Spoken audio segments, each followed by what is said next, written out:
Welcome, everyone, to this briefing brought to you by the Israel Defense and Security Forum, IDSF, and Hebrew name is Abitchonistim. IDSF is the leading Israeli organization advocating for strong national security to defend Israel. It's a great pleasure to be joined today by the one and only Danny Seaman. Danny, thank you so much for joining the briefing today. It's always a pleasure. Thank you. Absolutely. So, I wish we only had good news to discuss, but unfortunately, there's been tragedy yet again in Israel today with a terrorist attack. Maybe we can start with that. You can share with us a little bit what happened and why this happened. Well, what we had was a terrorist attack against IDF soldiers in the Jordan Valley this morning, 6 o'clock in this morning, when they were out to do their first patrol. And apparently there was a terrorist waiting for them, arrived on the site during the night, was not identified and not seen beforehand. After shooting the first two, eventually passed away. The names, one is Tzvi Friedman, who's 43 years old, has 6 children who are now orphaned, and Ofer Jung, 39 years old. These are 2 reservists. Sort of gives you an idea about life in Israel when the 43-year-old and a 39-year-old continue to go and do their reserve duty in an area that's supposed to be quieter at the moment, in the Jordan Valley, but they were taken by surprise by a terrorist who came from Judea and Samaria, probably Samaria in some location, while Israel is conducting an ongoing battle against the terrorists in the Jenin area, which is, people have to realize, Jenin is under the control and the responsibility of the Palestinian Authority, the same Palestinian Authority they're looking into now giving them responsibility for the Gaza Strip. So you see how much they failed in running things in Judea and Samaria, the areas under their control, in which they're obligated by the agreements with Israel. That is given, the Europeans and the Americans promised us when we signed these agreements that they'd live up to their commitments. So if they're going to try to, or expect us to accept PLO control over the Gaza Strip, we have what is happening right now in Judea and Samaria, and this incident just this morning to understand exactly what we're dealing with. So unfortunately, 2 soldiers were killed and 6 others injured in this incident this morning. It's really so horrible that these things happen and they continue to happen. Okay, now connected, we have this whole issue of terrorists who are released as a result of this hostage deal, and it's wonderful. It's amazing that hostages are returning home, and it's at the same time tragic to see these terrorists being released. And when these terrorists are released, they've been in years incarcerated in Israeli prisons.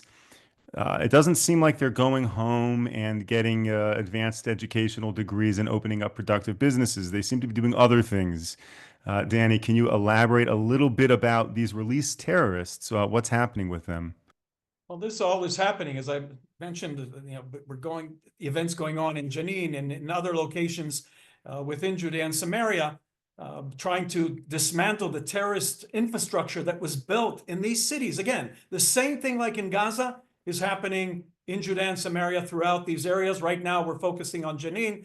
Schools are being used once again. They're taking refuge in hospitals once again. So not to be surprised that everything we saw in Gaza is happening here. The Central Command today released a report following the release of Arabs who were in the prisons here in return for our hostages. I believe 179 have been released so far. Then you had the other exchange over a year, and then 2 months ago in November, the first exchange. They found out that already 33 of the recently released were apprehended by Israel over the past few weeks. And among the others, about 80% of those released over a year ago have returned to be engaged in terrorism to one degree or another. This is nothing new. This has happened with terrorists who were released in past exchanges. Over 80% of them return to violent activity against Israelis. I have to understand that also in their society, they're being praised, they're being hailed, they're being treated with it's not only that they pay terrorists and their families the pay for slay aspect that we're familiar with, they're also upheld as these wonderful human beings and an example to Arab society, their attempt to murder Israelis. So this is what we're dealing with right now. This also goes to the core of the discussion inside Israeli society. Look, none of us here, and you said it very clearly, none of us in Israel are opposed to the release of our hostages. In a way, what is happening right now, because we were not able to release them previously and not through, we did release several of them through military force. For whatever reason, it hasn't happened in this round. We're paying the price of the initial loss that we suffered on October 7th. October 7th was a loss on the part of Israel. It was a terrible defeat. We were able to regather, regroup, and then strike back since then. But the consequences of that day we're paying at the moment. And a lot of Israelis are raising the concern that these, knowing what happened in the past, that these terrorists go back to dealing with terrorism. Who's going to pay the price for this in the future? We'll release several Israelis. Well, at the same time, there'll be Israelis who will pay a price of the Arab violence that is prominent in their society. So there is a concern about this. Nobody is not happy that those hostages are being released. But one thing has to be reminded to the media in Israel, to a lot of Israelis also. This is not, in essence, a hostage situation. The hostage situation is an aspect of a much broader war that we're engaged in since October 7th. And there are goals that we have to, and right now we're putting those goals behind us. And the prime minister, a lot of criticism is directed at Netanyahu, that he's only concentrated on himself. All he wants to do is his political survival. As far as his supporters see this, it's a huge failure on his part, making the concessions right now, stopping with the assault with Lebanon, with Syria, with Iran, and especially in Gaza. And he's focusing on trying to release as many as possible. And I say to people, look, when it comes down to it, we all have an opinion, but he's the one who has to make the decisions. I understand where he's coming from. Most of us cannot get over the fact of seeing the release, seeing them going back to their families, the joy that we feel. We can always go back, and we will go back. I can tell you that, and I know from other briefings that were given here, we all know that we're going to go back because we cannot end this without the total annihilation of Hamas and the sources of Hamas, who are in Hezbollah and especially Iran. So right now, this is the price we're paying for the initial loss on October 7th. Danny, let me ask you a hard question if I can. You know, when Israel is returning terrorists back to commit more atrocities, you know, people are all up in arms about this and yelling and screaming, rightfully so, and pointing to the Gilad Shalit deal wherein terrorists were released and then that precipitated October 7th. But the truth of the matter is, if you take a look at the modern state of Israel and its history, the policy has been to release terrorists like since 1948. Like every decade, Israel is releasing terrorists in exchange for Jewish hostages. So I'm curious to know, Danny, do you think all of this hype right now and just this upset about releasing terrorists is just a distraction? It's something that's being promoted to take our eye off of the war? Or do you think like it's genuinely decades and decades and decades of Israelis saying enough is enough? It's complex. It's not an easy situation. No country in the world has to deal with this. As I said, it is not a hostage situation. It's a war. The hostages are an element of that war that is trying to cause it's not only in the battlefield. We've talked about that there's seven, I believe, physical battlefields, Gaza being one of them, Lebanon, Syria, Judea and Samaria, Iran, the Houthis in Yemen. But there's also another battlefield, which is that of cognitive warfare, psychological warfare. And they're conducting through the use of the media, through the use of social media, through the use of sources such as Qatar, who are funding elements within the demonstrations in Israel against the government to try to cause dismay and disrupt the unity in Israeli society. But they're not succeeding at it. It gets a lot of media coverage, but they're not succeeding at it because at the end of the day, and today is another example of that, you have a religious person, Tzvi, who fell, and Ofer, who's not religious. I don't know what their politics are, but in the battlefield, We come from, in the battlefield, we come from all over Israeli society. Those fighting, and a majority of Israelis are in the battlefield fighting, we all know that. We all know what we're dealing with. They're not happy with what is happening in Israeli society. One of the hostages released last week was saying that they did not have exposure to what was happening. This was among the men. They did not see what was happening in Israeli society. And coming back now, on one hand, they're very happy to see how everybody is united and trying to get them out. But on the other hand, what is happening in our society, the debates and the discussions are heartbreaking for him. And his family said this in an interview yesterday. So this is our society. This is what we have to deal with. This will not break us based on our past events and things. Look, we have the tendency to debate very strongly and have these very heated and emotional debates, but we know that our survival is at stake here, and that's what we'll go back to dealing with, and we'll be able to put aside. And what you're getting is only what the media is blowing out of proportion. It is a very small number of Israelis, several thousand, who are taking the extreme position and trying to disrupt the unity of our society. We have to pay attention to it, but don't interpret this as being something greater than what it actually is.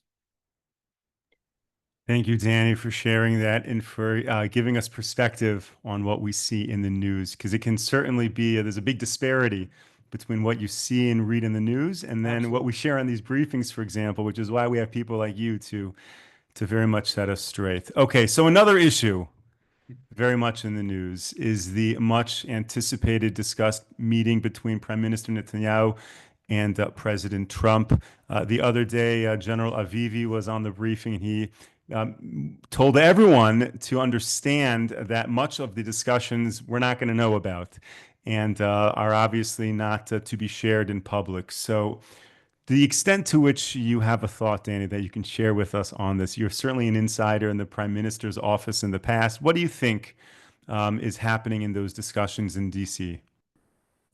Well, the discussions happening right now, I see this more as being a summit. What we have at the moment is a tectonic change in the way the world was. We're not even on October 7th anymore. People keep saying, referring to October 6th.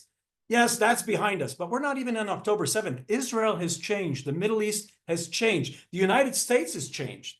You have, in some ways, it may be very fortunate that Trump lost the election 4 years ago and returned now, because he is much different himself than what he was 4 years ago. And who knows, at this point in the war that is going on in the Middle East, and this is very much part of World War III.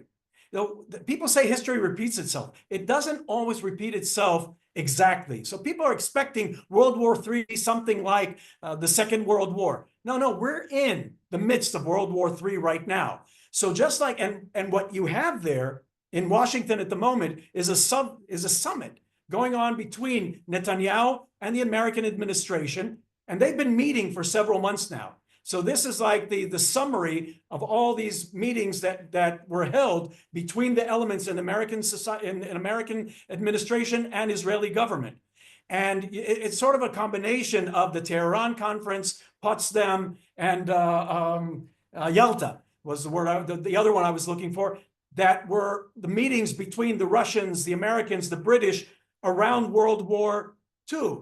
The first one was, how do they take the next stage? What is the next step that they take? The last two in Potsdam and Yalta was the world after the war. So we know that this world today has changed. You have several things to do yet, which is eliminate Iran. The United States is conducting itself very differently than it has for a very long time. And I want to tell you something. I'd much rather have the United States determining what happens on the world scene than China or Russia or certainly Iran. Because the United States is built on different principles that anybody in the Western world respects and wants to live under those. Unfortunately, these have been abused by elements that are influenced by countries like Qatar. I go back to Qatar again because it's the funding. It's the element of the Islamic Brotherhood and the Islamic Jihad, the world jihad, and Qatar, who wear suits and act as if they're these civilized human beings. They're the ones funding this, which is to undermine Western civilization. And this administration gets that. And what Israel has done in the past year, and I remember this because today I was looking through in our house here, and I found that we had bought just last year, and a lot of Israelis did the same thing, electrical devices that could be used through the sun, because we were expecting an assault by Iran that would take out our power facilities in Israel. So today, not only is Israel physically stronger, our enemies are much weaker because of the actions taken by Israel. And we implemented in the battlefield certain elements that were not seen before. And anybody questioning the American support of the state of Israel and money that is spent on the state of Israel, let me just tell you this. We are the R&D for the United States. The state of Israel is the only country, and right now you see that today, the United States, and one of the things that Netanyahu requested even before the meeting with the president was with all this, the movement of the United States towards the new AI development of AI, they're going to cooperate fully with Israel, understanding the potential that our society has for bettering that element in the future and the world to come. So Israel has that R&D ability. And we share everything, every experience that we have. We share it with the United States and the United States military, and it benefits the United States and the safety of the American public. And I'm not going in even to the fact that how we spend the money that's given to us by the United States in the American economy, which also helps jobs and the economy in different states, 48 different states in the United States. So even before getting into the discussion of where the world is going to go through from now, even now you have elements that are happening in the meetings between the United States and Israel. There's no way to describe the importance of these meetings here, because it's not just an American administration that is favorable to Israel. It's an American administration that understands where Israel sits in the international sphere, how strong Israel is, how important Israel is to American interests and to Western civilization, and respecting the state of Israel as a consequence of that. And that's the importance of this meeting. Nothing new is going to come out of this. By the sense, I mean that both sides know what needs to be done. They're just going to be cooperating on that and other elements that are best to be quiet. One of these things could very much be, what is the day after? Everybody, and the past administration was putting pressure on Israel. What happens the day after? All the issues that they were bringing up for the day after or the day before yesterday were things that are no longer relevant to where the world has reached at this moment. And there has to be an enormous change. Right now, they're already discussing that there should be a relocation of Arabs in Judea and Samaria, perhaps also, but especially right now with the Gaza Strip. But a lot of these things should be done quietly, because you have Arab societies that may be very supportive of it, who'd rather not have this being discussed internationally because they have to take a particular position. It's very similar to what happened in 1948. You know, Israel, unfortunately, in 1948, gave up the old city of Jerusalem to the Jordanians at that time. Secret negotiations being conducted between Moshe Dayan and the military governor of Jordan at that time. So a lot of these things will be kept secret, better off being secret, and a lot of the stuff better off not being discussed, because as you have today is a media that doesn't discuss the things to try to enlighten its viewership and its readership and its listenership, but they try to manipulate things and try to impose their opinions on the public. The new spokeswoman for the White House was very adamant about that in her first meeting with the journalists, that the media has failed and has lost the trust of the public, which is a very bad thing in a Western society. But we have alternatives these days. And the alternatives are social media, this podcast, for example, and others that provide the public with the information and the knowledge for them to understand and make decisions. Because when it comes down to it, our societies are built for us, we the people. Media has failed at providing we the people with the knowledge. So right now, this is there's no way to put in a historical perspective how important this meeting is between President Trump and Prime Minister Netanyahu for the future that we're going to see in the upcoming years. Danny, you say that we are in World War III right now, and that makes me very, very, very worried, and I'll tell you why. because right now the prime minister is meeting with the president of the U.S., hoping to build out a strong U.S.-led coalition in this war. However, if we take a look at history, both in World War I and in World War II, and by the way, I'm not a history buff, but in both world wars, the US did not get involved for a long time. I think it took 2 years, both in the beginning of World War I and World War II, until the US actually entered. So if you're telling me we're in World War III right now, and Israel is meeting with the US to garner support, are we going to see that support?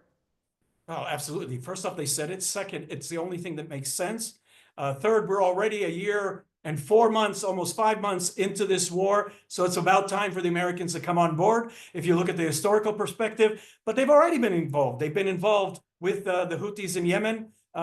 They've been involved with taking out threats to Israel from the missiles coming from Iran and other locations, and with providing, unfortunately, with the past administration, limited weapons to Israel. But all these things have been removed. All these limitations have been removed. More than that, this administration, this president, this United States has now shut down U.S. aid, which was terrible in supporting the anti-Western and fascist organizations among the Arab regimes. And I know this from working with journalists, that they would do these activities with the foreign media in Israel, and we're very antagonistic towards Israel. They're withdrawing for the UN Human Rights Council.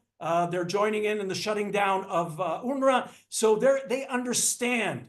And what we can hope for is they also start putting limitations on Qatar, because Qatar is the source and the funder and the one pushing the cancer, which is Islam. And that has to stop. And I believe this administration will reach that understanding as well.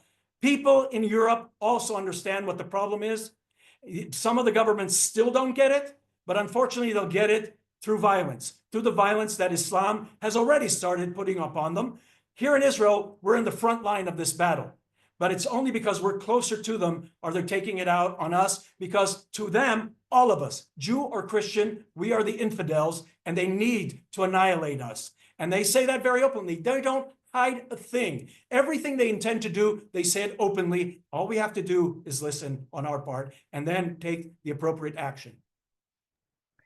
Danny, Seaman, thank you so much for sharing all of this with us, with me, with our viewers, for sharing your passion and your expertise. Thank you to all of our viewers for tuning into this briefing. We will be back with you tomorrow, 10 a.m. Eastern Time, 5 p.m. here in Israel. Until then, stay safe, stay strong. Take care, everyone.